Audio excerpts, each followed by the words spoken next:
घने जंगलों के बीच एक गांव था, हरिपुर। उस गांव में भोला नाम का एक बहुत ही गरीब किसान रहता था। पूरा दिन खेत में काम करने के बाद भी बेचारा बड़ी मुश्किल से अपने लिए 2 वक्त के खाने का बंदोबस्त कर पाता था। उसके पास एक खास नस्ल का बैल था, जो देखने में बहुत ही सुंदर और काफी फुर्तीला था। आसपास के गांव में भी उसके बड़े चर्चे थे, लेकिन गोपी उससे बहुत जलता था। गोपी भोला का सौतेला भाई था, जो पास के ही एक गांव में रहता था। यूं तो गोपी के पास अनेकों गाय और बैल थे, लेकिन भोला के बैल जैसा एक भी बैल नहीं था। उन दिनों भोला दूसरे के खेत में मजदूरी कर रहा था, और खेत गांव से बहुत दूर था। बैल को रोज रोज अपने साथ भी नहीं ले जा सकता था, और न ही घर में अकेला छोड़ सकता था। उसने सोचा क्यों न कुछ दिन के लिए बैल को गोपी के घर पर छोड़ दूं। वैसे भी गोपी के पास काफी बैल और गाय है, तो उसको ज्यादा परेशानी दिक्कत भी नहीं होगी। और अगले दिन वो गोपी के गांव उसके घर चला गया और गोपी से बोला, भैया मुझे आपसे थोड़ी मदद चाहिए। गोपी बोला, हाँ भोला बताओ मुझसे क्या मदद चाहिए। तब भोला बोला, आप 1 महीने तक मेरे बैल को अपने पास रख लो। 1 महीने बाद मैं खुद अपने बैल को यहाँ से ले जाऊंगा। यह सुनकर गोपी मन ही मन बहुत खुश हुआ, क्योंकि उसके पास भोला के बैल जैसा एक भी बैल नहीं था। वह तो कब से इस मौके की तलाश में था। उसने तुरंत ही भोला से कहा, भोला तू मेरा छोटा भाई है, अगर तुझे मेरी मदद की जरूरत है तो मैं हर समय तैयार हूँ। गोपी की बात सुनकर भोला बहुत खुश हुआ और गोपी को धन्यवाद दिया। फिर अपने बैल को छोड़कर अपने खेत की तरफ निकल पड़ा। अभी कुछ ही दिन गुजरे थे। भोला खेत में काम कर रहा था, तभी एक आदमी उसके पास आया। उसने भोला को बताया कि तुम्हारा बैल बहुत कमजोर हो गया है, शायद कुछ ही दिनों में मर जाएगा। भोला ने पूछा, तुम कौन हो और बैल के बारे में ऐसा क्यों कह रहे हो? वह आदमी बोला कि मैं गोपी जी का नौकर हूँ। गोपी जी आपके बैल को कुछ खाने को नहीं देते हैं, और मुझसे उसका दर्द देखा नहीं जाता था, इसलिए मैं आपके पास आया हूँ। जितना जल्दी हो सके आप अपने बैल को वहाँ से ले आइए, नहीं तो वह मर जाएगा। और हाँ भोला भैया, गोपी जी को यह मत कहना कि मैंने आपको बैल के बारे में बताया है। भोला बोला, ठीक है, मैं तुम्हारे बारे में कुछ नहीं कहूँगा। और फिर वह तुरंत अपने बड़े भाई गोपी के पास गया और गुस्से से बोला, भैया यह आपने अच्छा नहीं किया। मैंने आपके ऊपर विश्वास करके अपने बैल को आपके भरोसे छोड़ा था, और आपने इसकी कैसी दुर्दशा कर दी है। गोपी बोला, क्या हुआ छोटे, कैसी बातें कर रहा है? और तू तो 1 महीने बाद आने वाला था, फिर अचानक कैसे आ गया?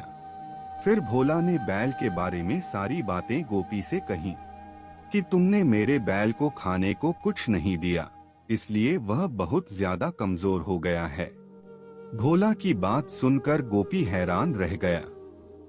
सोचने लगा कि इसे यह सब कैसे पता चल गया। इतने में भोला बोला, यही सोच रहे हो ना भैया कि मुझे यह सब कैसे पता चला? मैं यह सब इसलिए जानता हूँ क्योंकि मैं एक दूरदर्शी हूँ। दूर से ही मैं सारी घटनाओं को देख सकता हूँ। यह सुनकर गोपी को थोड़ा अजीब लगता है। भोला ने गोपी से कहा, तुम्हें इसका हर्जाना भरना पड़ेगा, वरना मैं राजा के पास जाऊंगा। यह सुनकर गोपी के पैरों तले जमीन खिसक गई और अपनी गलतियों को दबाने की कोशिश करते हुए बोला, तो तुम्हें अब क्या चाहिए? भोला ने कहा कि मेरे बैल के साथ मुझे अलग से 3 बैल और चाहिए। यह सुनकर गोपी दंग रह गया, करता भी तो क्या, कोई और रास्ता भी नहीं था। भोला के बैल के साथ 3 बैल और दे दिए और मन ही मन सोचने लगा कि जब भी मौका मिलेगा तुझे सबक जरूर सिखाऊंगा।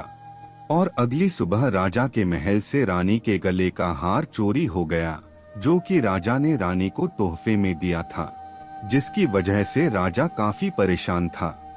राजा ने अपने सैनिकों से पूरे राज्य में इस समाचार को फैलाने के लिए कहा और साथ ही यह भी कहा कि अगर कोई व्यक्ति उस हार को ढूंढ लेता है तो हमारी तरफ से उसे सोने के 100 सिक्के और एक घर इनाम में दिया जाएगा। गोपी यह खबर सुनते ही तुरंत राजा को अपने छोटे भाई भोला के बारे में बता देता है कि उसके पास दूरदृष्टि है, यानी वह दूर होने वाली घटनाओं को भी देख सकता है। यह सुनकर राजा खुश हो जाता है और तुरंत सैनिकों को भोला को राजमहल बुलवाने का हुक्म देता है। राजा के सैनिक भोला को राजमहल ले आते हैं, परंतु अभी तक भोला को इस खबर के बारे में कोई भनक नहीं थी। जब राजा गोपी से पूछता है क्या तुम दूरदर्शी हो, तो वह तुरंत समझ जाता है कि गोपी ने राजा को इसके बारे में बताया है। भोला बहुत बड़ी मुसीबत में फंस जाता है क्योंकि वह वास्तव में दूरदर्शी नहीं था। राजा कहता है कि अगर तुम हमारे उस कीमती हार को ढूंढ कर लाते हो तो हम तुम्हें बहुत से इनाम देंगे, परंतु अगर तुम ढूंढ नहीं पाए तो हम तुम्हें जीवन भर के लिए जेल में डाल देंगे। गोपी कुछ समय के लिए चिंता में पड़ जाता है, लेकिन फिर अपनी बुद्धि का इस्तेमाल करते हुए राजा से कहता है, गांव के बाहर जो खंडर है मुझे उसमें रात भर ध्यान करने दीजिए, लेकिन एक बात याद रहे, पूरी रात उस खंडर में कोई भी ना आने पाए, नहीं तो मेरा ध्यान भंग हो जाएगा। राजा गोपी की बात से सहमत हो जाता है और राजा के सैनिक पूरे राज्य में खबर फैला देते हैं कि गांव के बाहर जो खंडर है उसमें आज रात से सुबह तक कोई भी नहीं जाएगा। शाम होते ही भोला उस खंडर में चला जाता है। भोला को इस बात का यकीन रहता है कि चोर डर कर उसके पास जरूर आएगा। भोला उस खंडर में घूम ही रहा था कि अचानक से एक आदमी उसके सामने आ गया और भोला से विनती करने लगता है कि मुझे माफ कर दो, इससे पहले कि तुम अपनी दूरदर्शी से मेरा पता लगाते और राजा के सैनिक मुझे पकड़ लेते तो मैं खुद ही आ गया। मुझे जान प्यारी है, हार नहीं। बस मुझे राजा के हवाले मत करना, और हाँ, यह कीमती हार भी ले लो। यह सुनकर भोला का चेहरा खुशी से चमक उठता है। फिर भोला कहता है, ठीक है, मैं तुम्हें जाने दूंगा, पहले तुम यह कीमती हार मुझे दे दो। और जैसे दबे कदमों से तुम यहाँ आए थे वैसे ही कदमों से तुम कहीं दूर चले जाओ, यहाँ मैं किसी को कुछ नहीं बताऊंगा। वह आदमी उस कीमती हार को भोला को देकर वहाँ से भाग जाता है। अगले दिन सुबह भोला राजा के सामने वो हार पेश करता है। हार को देखकर राजा बहुत प्रसन्न हो जाता है और भोला को 100 सोने के सिक्के और एक आलीशान घर इनाम में देता है और भोला अपना इनाम लेकर खुशी खुशी घर चला जाता है। दोस्तों, वीडियो को लाइक और चैनल को सब्सक्राइब जरूर कीजिए।